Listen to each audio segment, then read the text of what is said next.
Listen to me. If there was a wise man who would ever think of this, they would say in order to be superior to the man, you've got to be the man. For I am the man himself.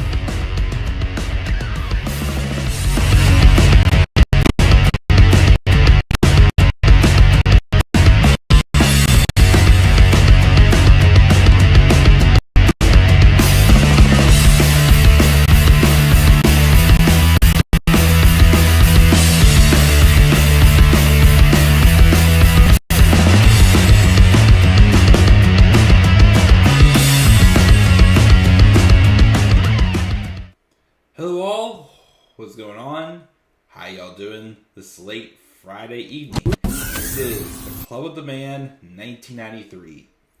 And guys, I'm not gonna lie, I am very, very surprised I'm here tonight doing this preview. I am tired. I am exhausted. And honestly, I'm just ready for bed.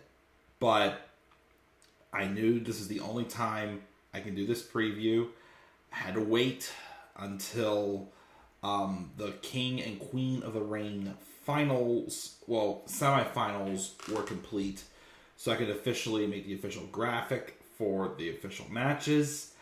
I, of course, only had to make one change, as I did have these graphics prepared, but then, of course, SmackDown happened. Of course, one of them I was incorrect, so I had to fix this graphic, which I'll talk about this new little setup here in just a second. It's annoyed me a little bit, but of course it's what WWE decided to do. But I still, in my personal opinion, I still would have had this pay-per-view feature 3 matches it would be 4 matches actually no, I'm really losing my train of thought here, but no, it would be Raw and SmackDown's the semifinals. Yes, and then the 2 finals matches. So yeah, it would be 4 matches. I still think, since this pay-per-view is called King and Queen of the Ring, I still think they should have had the 2 semifinal matches and the finals at this pay-per-view, in my opinion.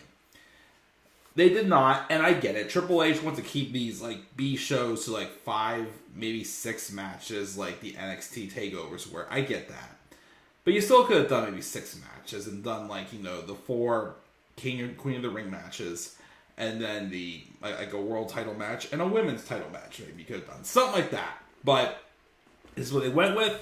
It is what it is. So I, of course, had to wait until after SmackDown tonight to do these previews. And it was not easy because I've had a long week. I am tired. And I definitely dozed off a few times during SmackDown because I was tired. I woke up and I had to rewatch the end of that main event, which was Randy Orton beating Tama Tonga, which I wasn't so sure I was a fan of him beating him clean like he did. I thought maybe we would have some sort of interference, and we had the return of Kevin Owens afterwards. I would have thought maybe they would do something like that at least to help protect a little bit in some senses. But he didn't do that way, so that was a little strange there. But we did get the match. I figured we were getting after the results of Monday's episode of Raw. But I saw to update the women's, because the women's one I got wrong. But we're here now, and like I said, I'm tired. I'm going to fight through this the best I can, and I'm going to try to get you a brief but quality preview and predictions for WWE's King and Queen of the Ring 2024. Now, also, you notice, there is kind of a new setup. This is the only graphic I'm going to be using from now on for pay-per-view previews and reviews. Something like this, maybe tweak it up just a tad bit. But, I just wasn't a fan of the one that I did for WrestleMania and for Backlash. I just didn't like it.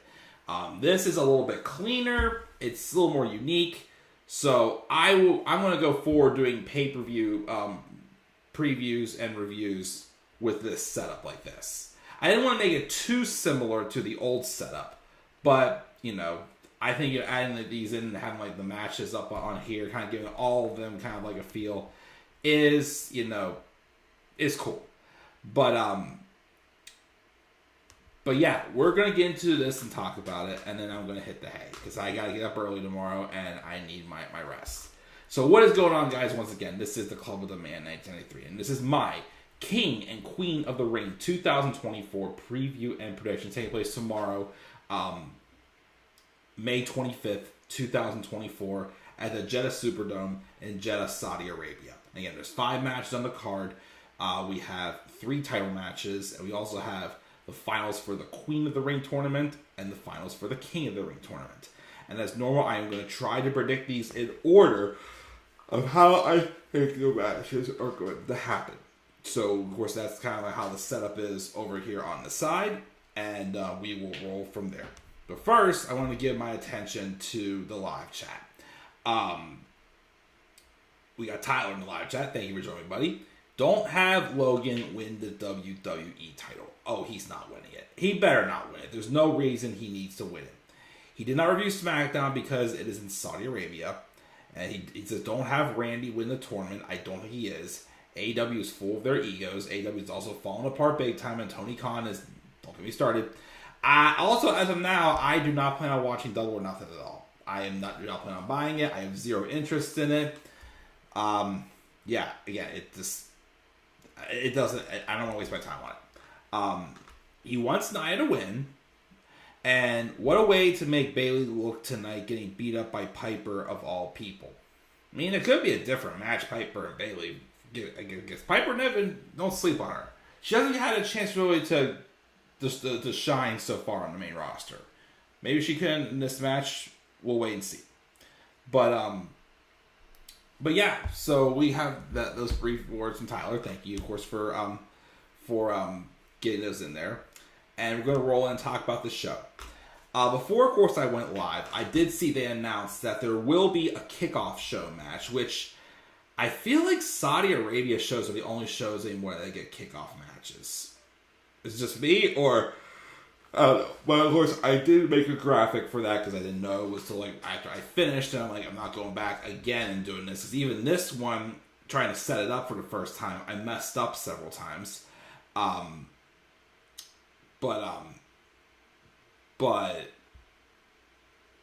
It is Bianca Belair and Jade Cargill defending their women's tag titles against Candice LeRae and Indy Hartwell.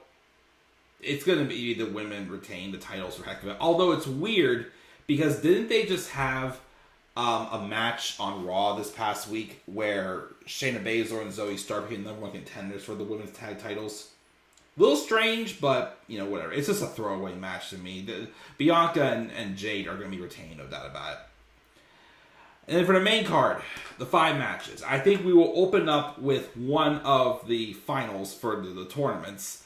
And the first one is for the Queen of the Ring, which is from Raw, Lyra Valkyria, taking on SmackDown's Nia Jax. Now, in my reviews I've done in a few weeks, I did mention that I felt the women's tournament wasn't quite as exciting to me as the men's, if I'm being honest. I didn't want to see it come down. Like I said, my biggest fear was I thought they were going to give it to Jade. Because so far, they were kind of booking her like they were just handing her everything. And I'm like, okay, Jade someday will be a big star. But if you keep doing this, like you're giving her the SmackDown women's tag titles, you're giving her Queen of the Ring, you're giving her all of this stuff, you're going to get people to turn on her. But they didn't. She had a well-protected match against Nia Jax, which is probably going to lead to a feud between the two of them further down the line, which I think works great.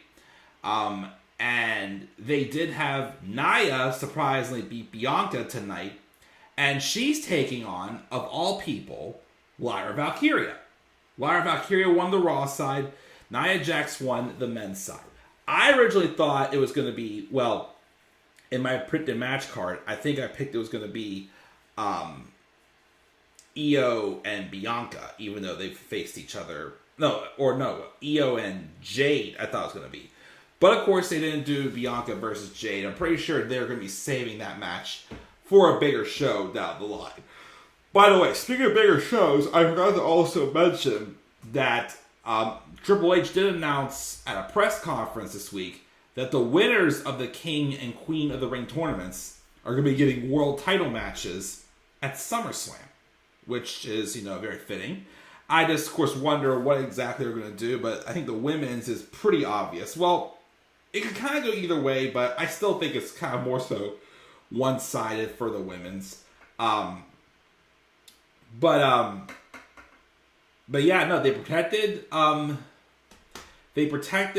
Jade with the loss of Nia, and then Nia beat Bianca clean.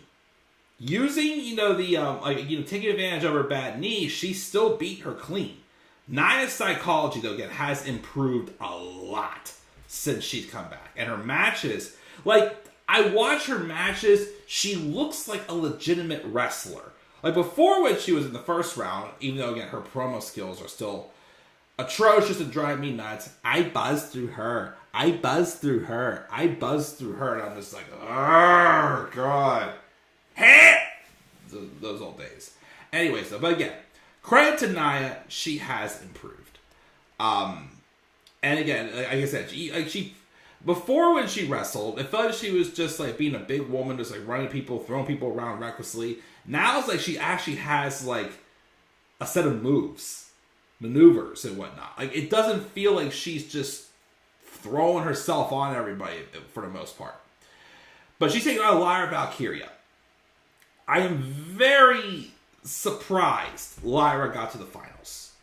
I do like Lyra. I've been a fan of hers since she was just Aoife Valkyrie in NXT UK. I do see a ton of potential in her for sure.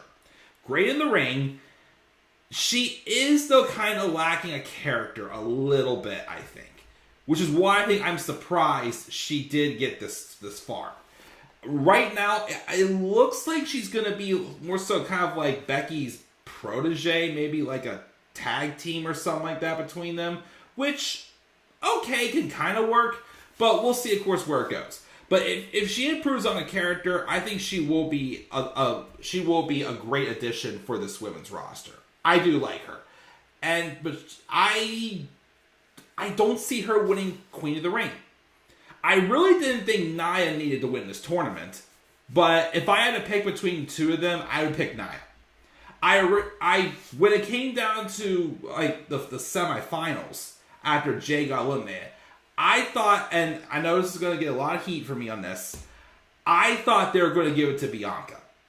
And what I thought they were going to do is use Bianca winning Queen of the Ring to lead to her eventual heel turn. Because they keep poking at the bear here and there with her history with Bayley as an eventual title program. So that could be something that could have came out of something with her winning Queen of the Ring.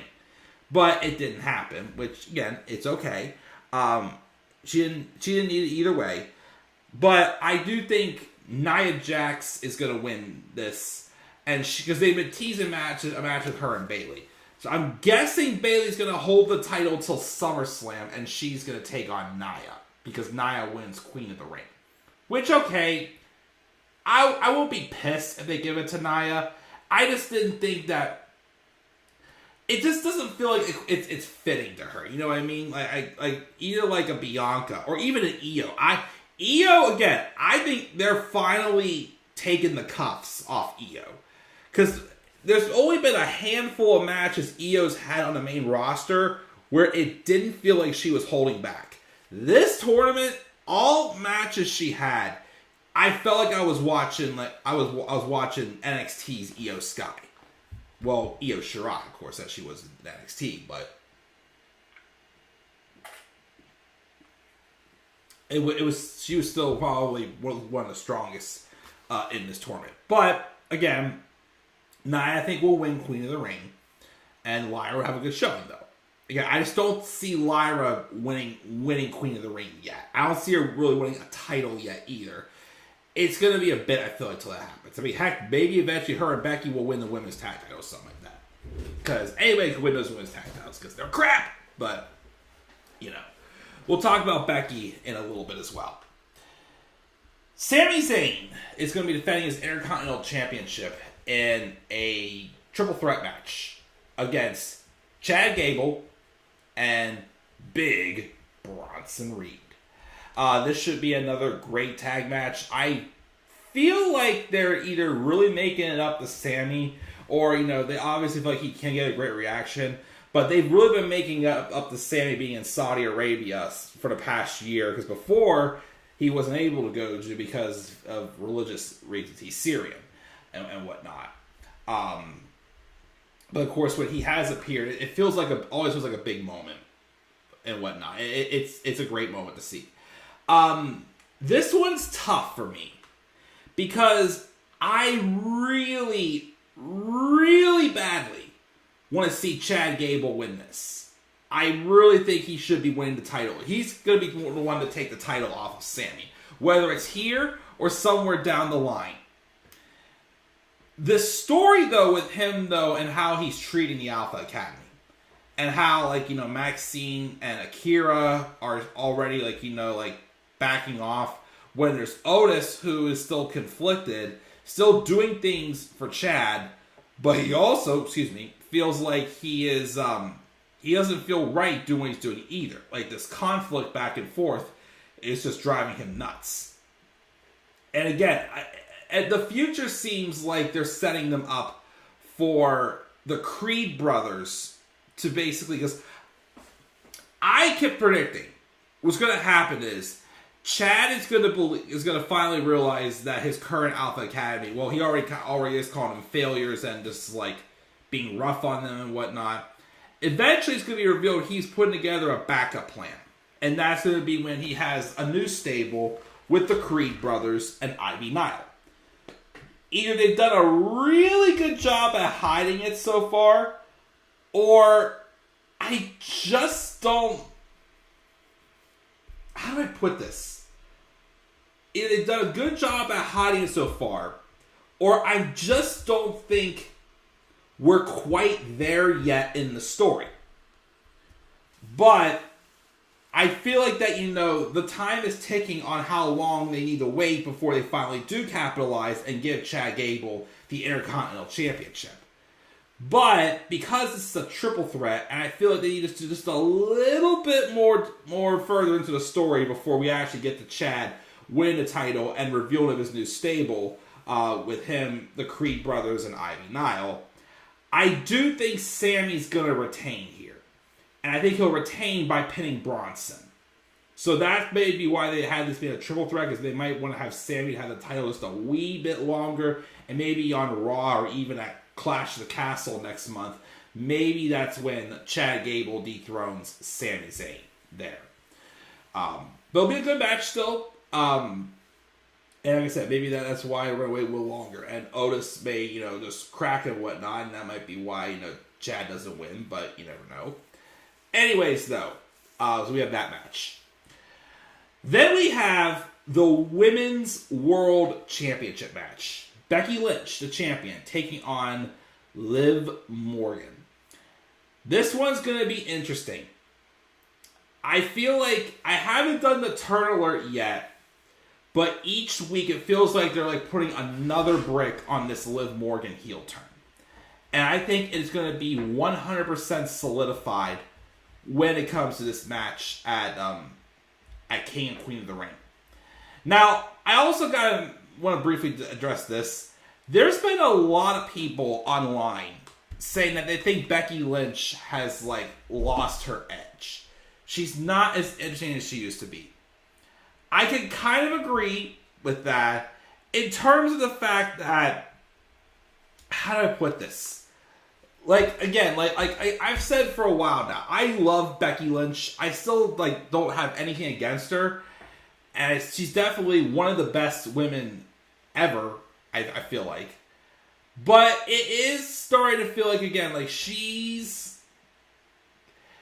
there could be other people getting her opportunities, but The reason why, of course, they put the belt on her now is because I'm pretty sure the belt was meant to go to Liv Morgan next. She was supposed to be the one to dethrone Rhea Ripley, but Rhea got hurt.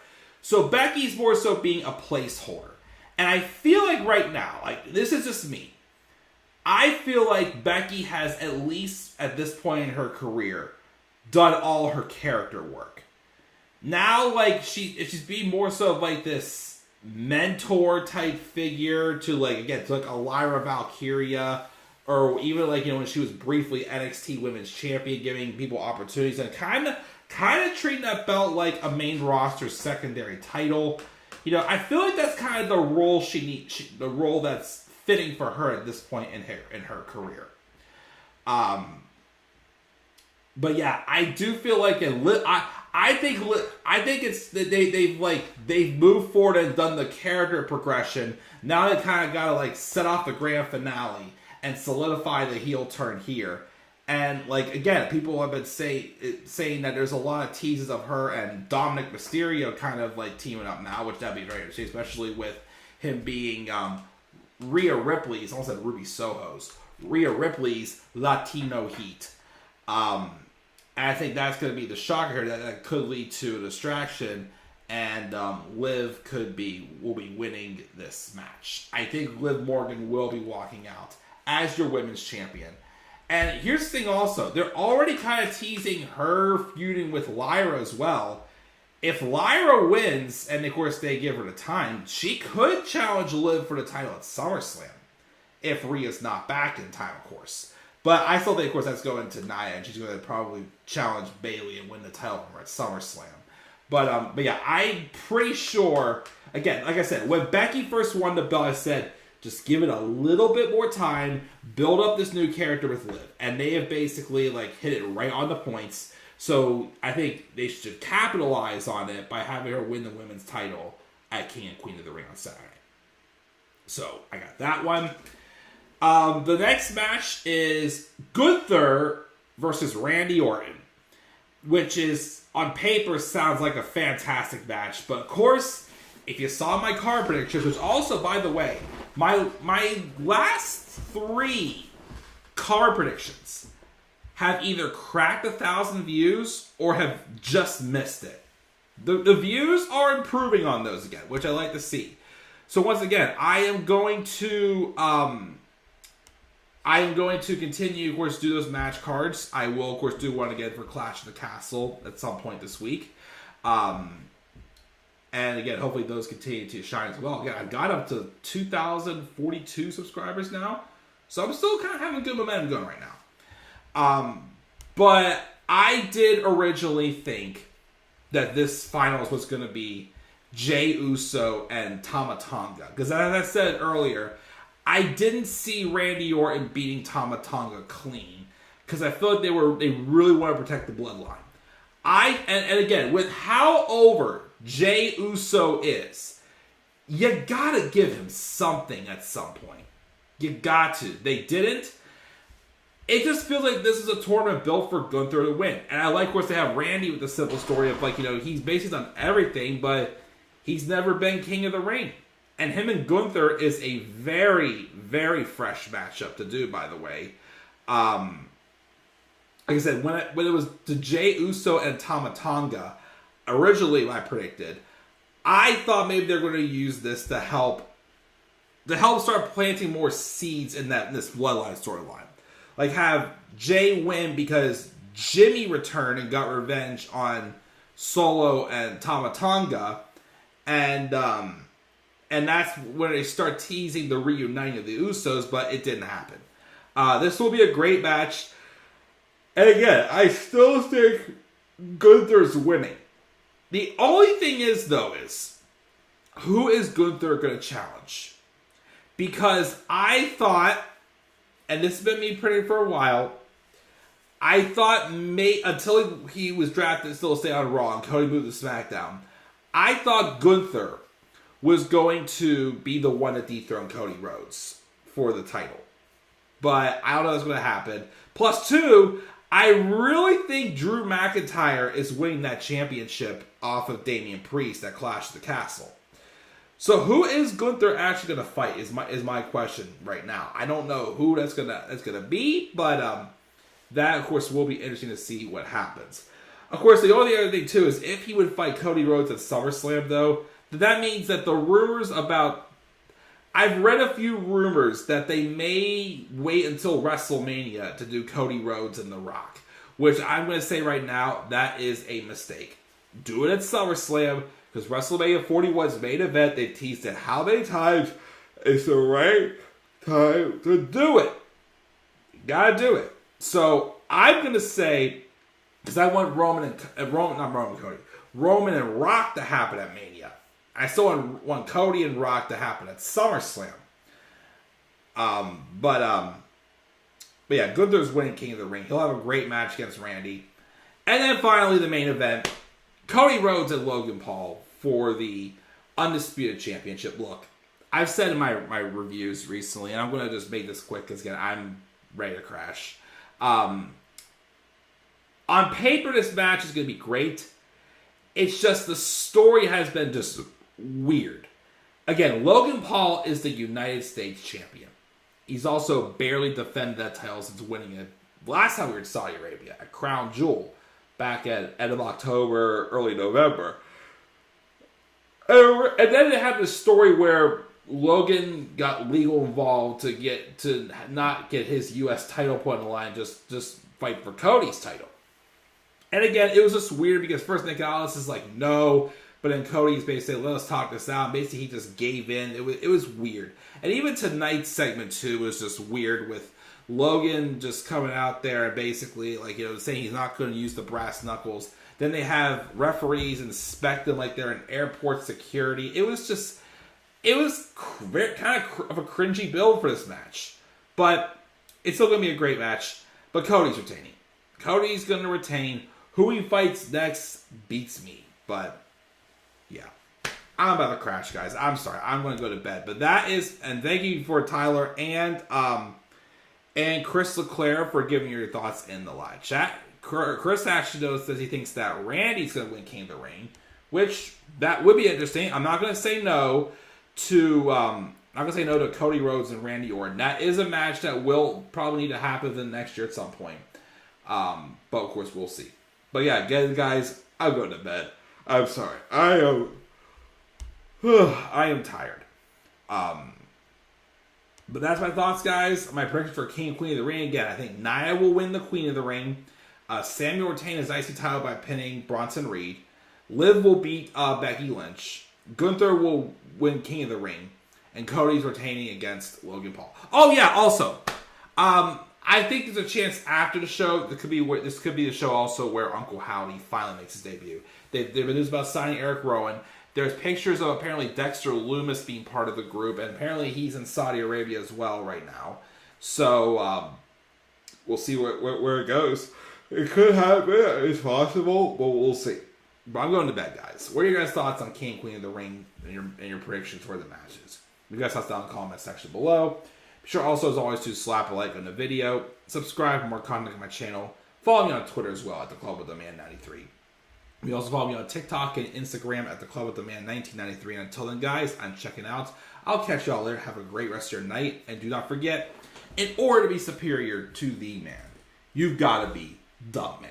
And for I am the man himself. And that is not just an opinion, my friends. That is a fact of life. Yeah!